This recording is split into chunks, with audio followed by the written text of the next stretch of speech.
শুভ সকাল আমার প্রিয় বন্ধুরা, কেমন আছো সবাই? আশা করছি সকলে অনেক বেশি ভালো আছো। আমরাও না বেশ ভালো আছি।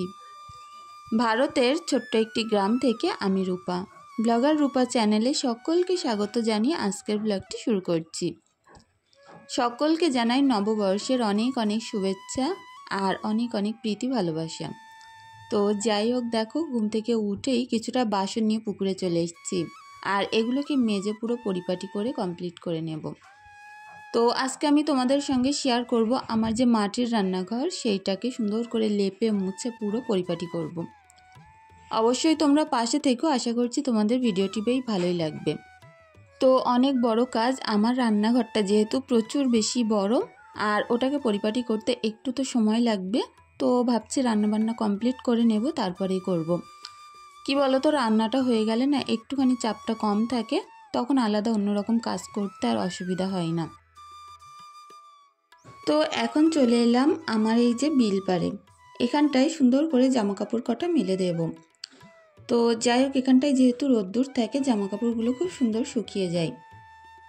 আর আমার অনেক বন্ধুরা প্রায় প্রত্যেক দিন কমেন্ট করো যে আমার যে মাটির রান্নাঘর সেটার ট্যুর যেন আমি দিই। রান্নাঘরটা কত বড় আর আমার উনুনগুলো কোথায় পাতা কিভাবে করা সবটাই দেখাতে। তো আজকে ভাবলাম চলো আমার রান্নাঘরটা তোমাদের সঙ্গে শেয়ার করব যে কতটা বড়। এদিকে দেখো জামাকাপড় মেলে চলে আসলাম কাঠকুটো নিতে। আর এখানটায় যেহেতু রোদ্দুর লাগতো রান্না করতে করতে, তো কিছুটা পাতা আমি ওইভাবে দিয়ে রেখেছিলাম যাতে করে রোদ্দুর না ঢোকে। আর এখন যেহেতু সূর্যটা একটু ঘুরে গেছে, সেই কারণে আর কোনো রকম রোদ্দুর আর লাগে না রান্না করতে গিয়ে। তো এখান থেকে বেশ কিছুটা কাঠ পাতা আমি তুলে রান্নাঘরে নিয়ে যাব, কারণ আমার রান্নাঘরে অল্প কটা মাত্র কাঠ আছে, তো ওই কারণে। আর যেহেতু উঠোনটা অনেকটাই বড়, ওই কারণে এরকম এক কোনায় অনেকটা কাঠ রেখে দিয়েছি। এখান থেকে টুকটুক করে নিচ্ছি আর রান্না করছি। কি জানো তো, সকাল থেকে এখানে বেশ ভালো রোদ্দুর লাগে, যার কারণে কাঠগুলো শুকিয়ে পুরো মচমচে হয়ে যায়। ছাদের ওপরে দিলে তো গিয়ে পেরে আনতে হয়, আর এখানে দিলে আর পেরে আনতে হয় না, রান্নাঘরের সামনে যেই সেই হয়ে যায়। আর এত জোরে হাওয়া বইছিল, পুরো গাটা শীতিয়ে যাচ্ছিল। তো বাইরের কাজকর্ম মোটামুটি করলাম আর এখন চলে আসলাম আমার রান্নাঘরে ছাই তুলতে। তো প্রত্যেক দিন আমি ছাই তুলি না, দুদিন একদিন বাদে বাদে তুলি। তো একটু বেশি যখন হয় তখন তুলে নিই। যেহেতু উনুনটার ভিতরে বেশ গভীর, ওই কারণে ছাই 2-3 দিন করে তোলা লাগে না। তো এদিকে দেখো সুন্দর করে উনুন পাটটা আমি এখন লেপে নিচ্ছি। আর উনুনটা লেপতে আমার বেশ ভালোই লাগে জানো তো। রান্না করার সময় যে এত ভালো লাগে পরিপাটি উনুনে রান্না করতে, কি আর বলবো। পরিষ্কার পরিচ্ছন্ন এবং গোছানো বাড়ির ইচ্ছে থাকলে না কাজকে আর পরিশ্রম বলে মনেই হয় না। প্রত্যেকটা কাজ তখন অনেকটাই সহজ বলে মনে হয়। আর এবাদেও যেহেতু পহেলা বৈশাখ, সেই কারণে আমার রান্নাঘরটাকে একেবারে নতুন করে নেব। দেখবে মনে হয় যেন বছরের শুরু থেকে যদি কাজগুলো আমরা সুন্দর করে গুছিয়ে করতে পারি না, আমাদের মনের একটা ধারণা সারা বছর এরকমভাবেই যায়। আমরা যেহেতু বাঙালি, সেই কারণে পহেলা বৈশাখটা আমাদের কাছে অনেক বড় মাইনে দেয়। তো যাই হোক, ছাইগুলো তুলে গাছের গোড়ায় দিয়ে আসলাম। আর এইবার আমি যে ছাই তোলা পাত্রটা ধুয়ে উপরে রেখে আসলাম। এখন এই যে ব্ল্যাঙ্কেটটা সুন্দর করে রোদ্দুরে দিয়ে আসলাম, তারপরে গিয়ে প্রত্যেকটা বালিশ কাতে জায়গা মতো গুছিয়ে দেব। চারিদিক থেকে যেহেতু রোদ্দুর আসা শুরু করেছে, ওই কারণে পর্দাগুলো এখন দিয়ে রেখেছি। পর্দা খুললেই না ঘর পুরো রোদ্দুর হয়ে যায়। তো যাই হোক, প্রচুর জোরে যেমন হাওয়া বইছে তেমন আলো আমার বাড়িতে। আর জানলার যে পাল্লাগুলো এত জোরে জোরে বাড়ি খাচ্ছে হাওয়ায়, কি বলবো। এদিকে দেখো এখন একটা বেডশিট পেতে নিচ্ছি, বেডশিটটা চেঞ্জ করে নিলাম। কি বলতো, নোংরা হোক ইচ্ছায় না হোক, বেডশিটটা বেশি দিন থাকলে ভালো লাগে না। একটু মনে হয় যেন ওদল বদল করে পাতি, যাতে করে ঘরটা একটু অন্যরকম লাগে, দেখতেও ভালো লাগে। বললাম ওই যে পয়লা বৈশাখ, পুরনো হোক নতুন হোক, যাই হোক পরিষ্কার জিনিস পরিষ্কার পরিচ্ছন্ন রাখতে হবে আজ। আমার তো অনেক ভালো লাগে। ছোটোবেলায় পয়লা বৈশাখের দিন আমরা অনেক আনন্দ করতাম, পিকনিক করতাম, শাড়ি পরে ঘুরতে যেতাম। এখন আর সেগুলো হয় না। তো প্রত্যেকটা খাট বিছনা একটু টান করে গুছিয়ে নিচ্ছি। আর বিছনা জিনিসটা কি জানো তো, টান না করলে একদমই মন থেকে ভালো লাগে না।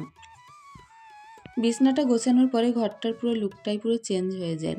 তো ভাবলাম চলো এইবার এই যে পর্দাগুলো তুলে দিই, ঘরটা পুরো ঠান্ডা হয়ে যাবে, ঠান্ডা হাওয়া ঢুকে।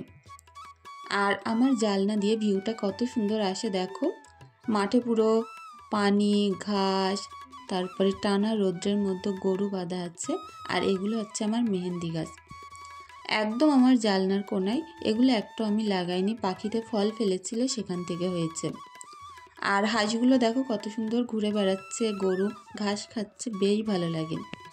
আমার এই জানলার ধারে না 10 মিনিট বসে থাকলে মনটা পুরো ভালো হয়ে যায়, আর সেই পরিমাণে হাওয়া। তো এই ঘরে চলে আসলাম। এই ঘরটার অবস্থা অনেকটাও খারাপ, যে কারণে আমার মেয়েরা এই ঘরে খেলা করছিল, তো সেই কারণে। তো প্রত্যেকটা পুতুল জায়গা মতো গুছিয়ে রাখবো, বেডশিটটা টানটান করবো, বালিশ টালিশগুলো ঠিকঠাক করে রাখবো। আমাদের হাউস ওয়াইফদের কী আর কাজ বলো, দূর থেকে হয়তো মানুষ মনে করে কী আর কাজ এদের, তবে এই যে ঘরবাড়ি গোছানো, পরিপাটি করে রাখা, এটা কিন্তু অনেক বড় একটা কাজ আর অনেক বড় একটা দায়িত্ব। অনেকে হয়তো ঘরবাড়ি গোছাতে পছন্দ করে না, যেভাবে আছে ওইভাবে থাক, তাদের কাজ হয়তো একটু হলেও কম হয়। কিন্তু আমরা যারা একটুখানি ওলট পালট হয়ে যাই, কিংবা কাজগুলো দেখা যাচ্ছে একটু দেরি হয়ে যায়, বেশ মনটা খারাপ লাগে। তো যাই হোক, বিছনাটা টানটান করে খাটটা গুছিয়ে এখন চলে আসলাম মেয়ের পড়ার টেবিলে। এখানটায় যেহেতু প্রচুর বই খাতা হুড়িয়ে থাকে প্রত্যেক দিনই, তো প্রত্যেক দিন এরকম সুন্দরভাবে একটা একটা করে আমি এখন গুছিয়ে নেব। বইগুলো যার যার মতো আলাদা রাখবো, খাতাগুলো আলাদা করে রাখবো, আর যেগুলো ছোটোখাটো বই একদম সুন্দর করে সাজিয়ে রাখবো। আমিও যখন স্কুলে পড়তাম, তো আমার পড়ার টেবিলে প্রচুর বই থাকতো, তো ছোটোগুলো একসঙ্গে, বড়গুলো একসঙ্গে, মাঝারিগুলো একসঙ্গে ভাগ ভাগ করে রেখে দিতাম। তো এর মাঝে ঈশা চলে এসেছিলো একটা ক্লিপ নিয়ে, সেটাকে ঠিক করে দিতে বলছিল, তো সেটা পরিষ্কার করে ঠিক করে দিলাম। আর এখন আবারও কাজে লেগে পড়তে হচ্ছে। তো যাই হোক, সারাদিন হাতে পায়ের বিরাম থাকে না, একের পর এক এরকম চলতেই থাকে। আমার কাছে মনে হয় প্রত্যেক দিন আলাদা আলাদা রকমভাবে আমার ঘরটাকে সুন্দর করে সাজিয়ে গুছিয়ে তুলি। আর সাজানো গোছানো ঘরবাড়ি দেখলে আমার মনটা পুরো খুশি হয়ে যায়। যতই আমার শরীর অসুস্থ থাক না কেন, ঘরবাড়ি যদি দেখি পরিপাটি আছে, অসুস্থ এমনিতেই দূর হয়ে যায়। তো এখানে আমি পানির বোতল টতলগুলো রাখি, যেহেতু পানির যে জার আছে এখানে থাকে, তো সেই কারণে পানির বোতল সব এখানেই রাখি। আর হাজব্যান্ড আবার দোকান থেকে 1 বোতল তেল পাঠিয়েছে, আপাতত এখানে রাখবো, রান্নার টাইমে রান্নাঘরে নিয়ে যাব। তো যাই হোক, ছোট্ট দুটো ঈশার জন্য ভরেছি বোতল দুটো, আর বড়গুলো আমাদের জন্য। এখানে সবটাই সুন্দর করে গুছিয়ে নিলাম, তারপরে চলে যাচ্ছি রান্নার দিকে। তো একদম টাটকা জালি শাক নিয়েছি, আর ইদানিং করে না আমাদের বাড়ির সামনে অনেক সবজিওয়ালা আসে, যার কারণে সবজি খেতে কোনো রকম আর কষ্টই হয় না। আগে সবজিই পেতাম না, আর এখন সবজির পুরো এউঢেউ বাড়িতে। এর মধ্যে ঈশা এসেছিল একটা কাঁচা মিঠা আম নিয়ে, আমি একটুখানি খেয়ে দেখলাম আমটা অনেক সুন্দর, এটা আমাদের বাড়ির গাছের আম। তো আমাদের এই বাড়ির না, আমাদের ওই বাড়ি যে জায়গা আছে সেখানে আম গাছ লাগানো, তো সেখান থেকে আমার যা পেরে খানিকটা দিয়ে পাঠিয়েছে। তো কিছুটা শাক এইভাবে ছোট্ট ছোট্ট করে কেটে রাখছে, আর শাকগুলো এত জালি ছিল, কড়াইয়ে দেওয়ার সাথে সাথে একদম গলে গেছিলো। তো এই শাকের না ডাঁটাগুলো খেতে আমার বেশ ভালো লাগে, যে গোড়ার যে ডাঁটাগুলো হয় সাদা সাদা, ওগুলো ছিলে খেতে খুব ভালো লাগে। তো যাই হোক, শাকটাকগুলো সুন্দর করে কেটে নিলাম, প্রত্যেকটা মশলা গুছিয়ে রেডি করে নিলাম। এবার রান্না করব। আম কেটেছি, একটুখানি আম ডাল করব। আর আজকে বলতে পারো একদম নিরামিষ রান্না, তো সেই কারণে বেশি ঝামেলাও নেই। মাছ টাছ কিছুই করব না, একটু ডাল করব, তারপরে একটুখানি শাক করব, আর সাথে আর একটা কিছু করে নেব দেখি। তো উনুনটা খুব সুন্দর করে ধরিয়ে নিলাম, আর এখন যেহেতু শুকনোর সময়, উনুন ধরাতে না একদমই কষ্ট হয় না। এরকমভাবে শুধু একটা পাতা ধরিয়ে দিলেই হয়, আপনি আপ জ্বলতে থাকে কাঠগুলো। যেখানে বর্ষাকালে ঘন্টা কি ঘন্টা লেগে যায় উনুন ধরাতে, আর এখানে এখন শুকনোর সময় শুধু 2 মিনিট টাইম নিলেই হয়। তো শাকগুলোকে ভাজার জন্য পেঁয়াজ, রসুন, শুকনো লঙ্কা এগুলোকে একটু লাল লাল করে ভাজা করে নেব, আর তারপর এর মধ্যে দেব কাঁচা লঙ্কা। তো সব কিছু সুন্দর করে লাল লাল করে ভাজা করে নেব, আর তারপরে শাকগুলো তুলে দিয়ে এখন এগুলো আস্তে আস্তে করে ভাজা করতে থাকবো। যেহেতু শাকগুলো প্রচুর জালি, এটা এরকম তেলে ভাজতে ভাজতে অনেক পানি বেরিয়ে যাবে, সেটা দিয়ে সিদ্ধ হয়ে যাবে। আর উনুনের জালটা আমি একদম আস্তে করে দিয়েছিলাম, আস্তে আস্তেই রান্না করব। যে কোনো ভাজাভাজি করতে গেলে দেখবে একদম আস্তে করে দিলে অনেক সুন্দর হয়, আর বেশি জোরে দিয়ে দিলে পুড়ে যায় অথচ সিদ্ধ হয় না। তো এরপরে নুন হলুদ দিয়ে দিলাম, দিয়ে এইভাবে আস্তে আস্তে নাড়তে থাকবো আর ঢাকা দিয়ে দিয়ে রান্নাটা করব। ঢাকা দিলে অনেক তাড়াতাড়ি হয়ে যায়। তো ওই পাশে ভাত বসানো আছে আর এই পাশে শাক, একসঙ্গে দুটোই হচ্ছে। জোড়া উনুনে জানো তো এই সকল সুবিধা কিন্তু বেশ পাওয়া যায়। ঈশা মম ড্রিম প্রোফাইল থেকে বোন আমাকে জিজ্ঞাসা করেছিলে যে বোন তুমি ঘুমাতে যাও কখন, আর শোয়ার সঙ্গে সঙ্গেই কি ঘুম চলে আসে? তো সেই বোনকে বলি ঘুমাতে যেতে যেতে আমার অনেক দেরি হয়ে যায়, যেহেতু সন্ধ্যা থেকে মেয়েকে পড়ানো থাকে আর 10টা তো বেজেই যায় পড়াতে পড়াতে। আর তারপরে না আমার নিজের কিছু কাজ থাকে, এডিটিং তো শেষ না করে ঘুমানো যায় না। তো এডিটিং শেষ করি, কিছু ব্যায়াম আছে সেই ব্যায়ামগুলো করতে হয়, তারপরেই রাতে গিয়ে শুতে শুতে প্রায় বলতে পারো ওই 12:30 পৌনে 1টা বেজে যায়। তবে সব দিন যে দেরি হয় তার কোনো মানে নেই, কিছু কিছু দিন আবার অনেক তাড়াতাড়িও হয়ে যায়। তো যাই হোক, তারপরে দেখো শাকটা তো আমি করে নিয়েছি, আর এদিকে একটু আলু ছানা করব। আলুর যে চোখা হয় না সেটাই করব। তো তার জন্য পেঁয়াজ, রসুন, শুকনো লঙ্কা সবটা ভাজা ভাজা করে একটু জিরের গুঁড়ো, নুন, হলুদ দিয়ে নিয়েছি। আর এর মধ্যে সিদ্ধ করা আলুগুলো তুলে দিয়েছি, আর এতে যে শুকনো লঙ্কাগুলো ভাজা করলাম না ওগুলো লাস্টে আমি দেব। ওগুলো আলাদা করে একটু মাখিয়ে নিতে হবে, নিয়েই দিয়ে দেব। তো যাই হোক, আলুটা এরকম সুন্দর করে ছানা করে নিলাম। আর এই যে আলুর চোখাটা এত মজার হয় কি বলবো। এবার সেই ভাজা শুকনো লঙ্কাগুলোও দিয়ে দিলাম, আর বেশ দারুণ লাগে জানো তো।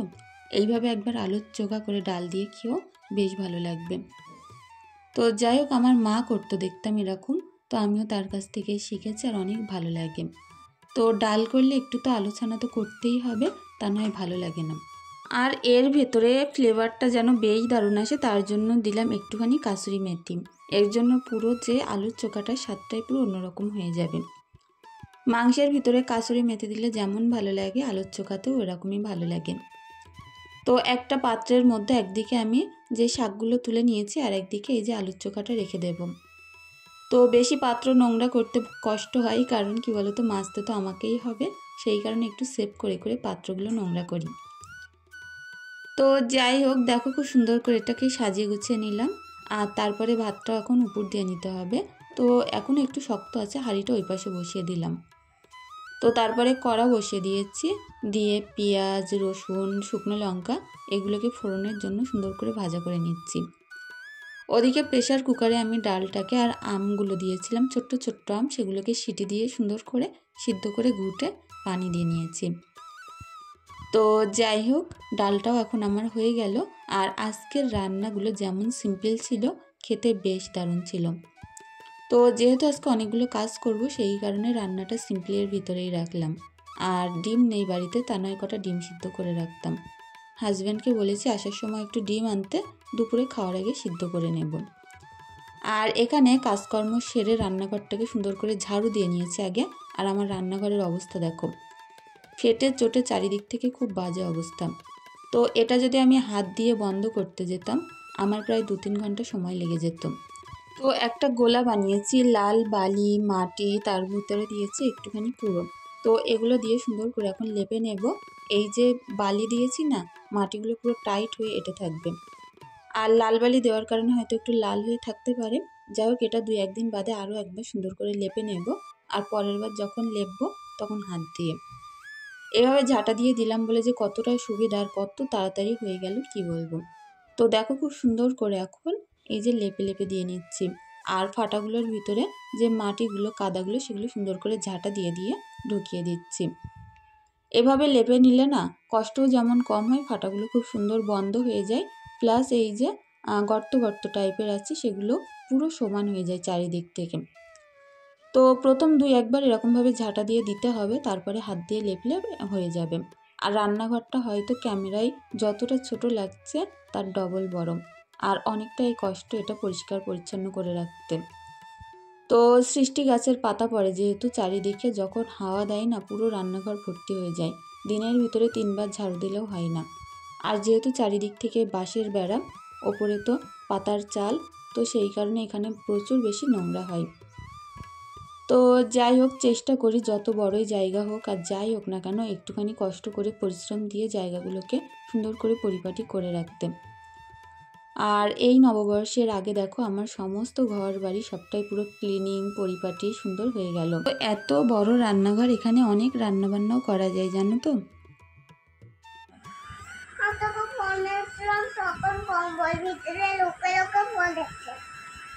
তোমাকে ফোন দেখতে দেয়নি আপা? আর কি করেছে?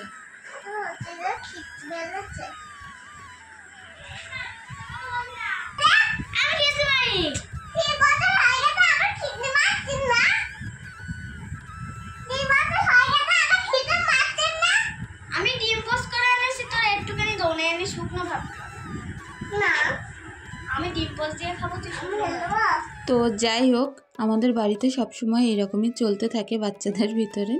আর ঈশা না জোরে কথা বলাকে বলে খিস্তি মারা। তো এইরকম অভিযোগ যে সারা দিন কত নিতে হয় তার কোনো ঠিক ঠিকানা নেই। তো তারপরে চলে আসলাম সিমরানের পড়ার যে কাজগুলো সেগুলো দিতে, যেহেতু পরীক্ষার আর বেশি দিন বাকি নেই, এখন থেকে সেইভাবে প্রিপারেশন নিতে হচ্ছে। আর প্রত্যেক দিন যে কত পৃষ্ঠা করে আমাকে লিখে দিতে হচ্ছে তার কোনো ঠিক ঠিকানা নেই। আর ও শুধু এইগুলোই যে ভরাট করতে হয়, শূন্যস্থান পূরণ, তারপরে প্রশ্নের উত্তর, তারপরে ঠিক কিংবা ভুল, তো সেইগুলোই করে। তো যাই হোক, অনেকগুলো লেখা দিয়ে দিলাম। আর আমার অনেক বোনেরা বলো যে সন্ধ্যাবেলা করে আমি কি করি সেই রুটিনটা শেয়ার করতে। সন্ধ্যাবেলা এমনিতেও তেমন কিছু করা হয় না, এই যে মেয়েদের বসিয়ে পড়ানো হয়, আর দ্বিতীয় টুকটুক করে ওই বাসন মাজা, এটা করা সেটা করা করতে থাকি। তো দেখো অনেকগুলো কাজ দিয়ে দিয়েছি, সেগুলোকে করিয়ে নিয়ে এখন বাজে ঠিক 9:30, আর এখন একটু আমি মাথায় তেল দিয়ে নেব। তো এর মধ্যে 2টো ভিটামিন ই ক্যাপসুল দিয়ে নিচ্ছি, নিয়ে এবার সুন্দর করে মিক্স করে তারপরে আমি মাথায় দেব। আর এই তেলটা বেশিরভাগ টাইম সিমরানি আমার মাথায় দিয়ে দেয়, কারণ তেল মাখাতে অনেক ভালোবাসে। আর ঈশাও দিয়ে দেয় সাথে সাথে। তো যাই হোক, এইটুখানি তেল নেব, নিয়ে সুন্দর করে যে মাথায় চুলের গোড়াগুলো সেইগুলোতে দিয়ে নেব। ছোট্ট একটা বাটি, বেশিক্ষণ সময় লাগবে না দিতে। তো যাই হোক বন্ধুরা, আমার আজকের ভিডিওটি তোমাদের কেমন লাগলো প্লিজ কমেন্ট করে জানিও। আর সকলে অনেক ভালো থেকো, সুস্থ থেকো, আমাদের জন্য একটু দোয়া ভালোবাসা রেখে যেও। ধন্যবাদ।